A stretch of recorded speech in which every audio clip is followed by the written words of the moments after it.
अस्सलाम वालेकुम स्टूडेंट, ये मेरे से क्लास 10 की जिसका यूनिट नंबर 18 है। एक्सरसाइज 18.2 करने जा रहे हैं हम, जिसका क्वेश्चन नंबर 1 होगा। तो 18.1 मैंने कंप्लीट कर दी थी, लिंक मैं उसका डिस्क्रिप्शन में दे दूंगा, वहाँ से देख लें। तो क्वेश्चन नंबर 1 हमसे क्या कह रहा है, if y varies directly as x and y is equal 10 when x is equal 3 find. यहाँ पे फिर 3 क्वेश्चन दिए गए हैं, पहला ये है, दूसरा ये और तीसरा मैंने नीचे लिखा है। तो ये 3 क्वेश्चन जो है हमने उसके मुताबिक सॉल्व करने हैं। देखिए हमसे क्या कह रहा है कि इफ़ वाई वेरीज डायरेक्टली, इसका मतलब है कि वाई प्रोपोर्शन है किसके, वेरीज डायरेक्टली का मतलब होता है कि वाई प्रोपोर्शन है, डायरेक्टली प्रोपोर्शन है किसके, एक्स के। तो हम इसे किस तरह लिखते हैं, इसको हम लिखते हैं इस तरह कि y डायरेक्टली प्रोपोर्शन, इस तरह ये निशानी होती है, ठीक है, ये होती है x के। तो ये प्रोपोर्शन का मतलब होता है, प्रोपोर्शन 2 तरीके के होते हैं, एक होता है डायरेक्ट प्रोपोर्शन और दूसरा होता है इनवर्स प्रोपोर्शन। डायरेक्ट प्रोपोर्शन का मतलब होता है कि 2 चीज़ें जो y और x हैं, ये भी बढ़े तो ये भी बढ़े, या ये कम हो तो ये भी कम हो, इसे कहते हैं डायरेक्टली प्रोपोर्शन। और इनवर्स प्रोपोर्शन होता है जो एक चीज़ बढ़े और दूसरी कम हो, फिर हम इसको लिखेंगे 1/x की सूरत में लिखेंगे, ये कम हो जाएगा, ये बढ़ेगा तो ये कम होगा। तो अब हमने क्या करना है, इसमें एक और चीज़ इस्तेमाल करनी पड़ती है, के को हम शामिल करते हैं। के किसकी जगह शामिल करते हैं, इस प्रोपोर्शन की जगह पे शामिल करते हैं, क्यों, फिर के को कहा जाता है कि constant of constant of proportionality या कांस्टेंट ऑफ वेरिएशन कहा जाता है उसे, ठीक है।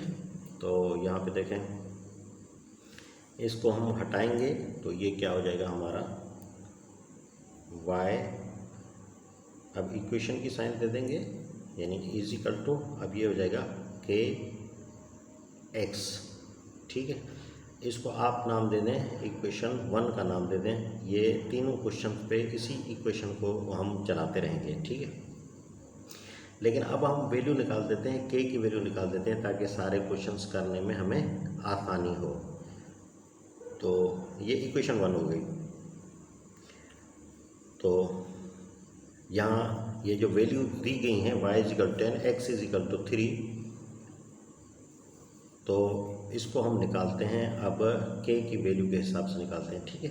तो यहाँ पे y 10 है हमारा, इसको 10 कर देते हैं, इज इक्वल टू k का k रहेगा, और x की वैल्यू क्या है, x की वैल्यू है यहाँ पे 3, यानी ये 3 जो है वो मल्टीप्लाई है k के साथ, जब बराबर इस तरफ जाएगा तो ये जाके डिवाइड बनेगा, तो k इज इक्वल टू हो जाएगा 10/3। तो ये हमारी वैल्यू हो गई इसकी k की। तो अब हम इसके क्वेश्चंस सॉल्व करते हैं। तो हमसे क्या कह रहा है, पहला ये देखें, y in term of x, y in term of x। तो इसको इस तरह कर लें कि y इज इक्वल टू ये k x हो गया, ठीक है।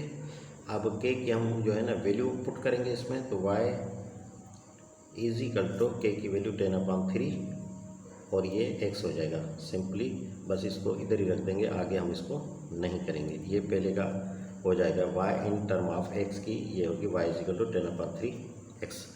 दूसरा क्वेश्चन जो है वो आपके सामने, ये देखें, y when x is equal to 10। तो जब y की वैल्यू दी गई है यहाँ पे मालूम करनी है, और x की वैल्यू 6 दी है इसने, y की वैल्यू मालूम करनी है और x की वैल्यू 6 दी है।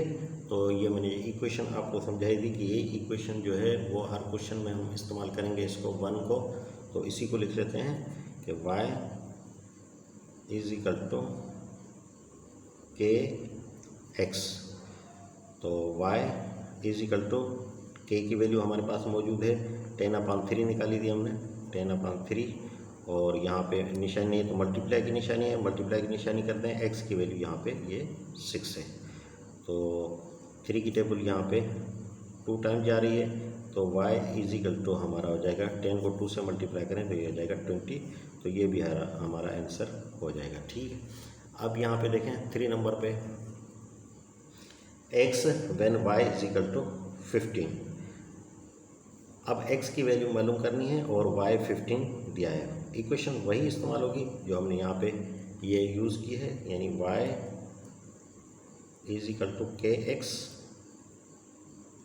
ठीक है, अब हमने y की वैल्यू मिली हुई है, x मालूम करना है, तो 15 इजिकल टू k की वैल्यू हमारे पास है 10/3 और ये x है।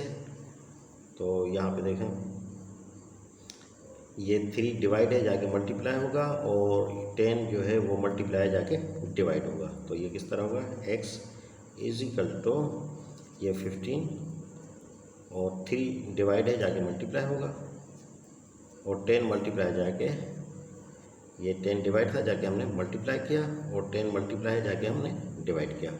तो 5 की टेबल यहाँ पे जा रही है 2 टाइम्स और 5 की टेबल जा रही है यहाँ पे 3 टाइम्स। तो ये x इजिकल टू ये 3 3 9 9/2। तो बस यही है हमारा आंसर हो जाएगा। तो ये था आज का क्वेश्चन, बहुत ही आसान क्वेश्चन था। नेक्स्ट क्वेश्चन तक के लिए मुझे इजाज़त दीजिए। अल्लाह हाफिज़।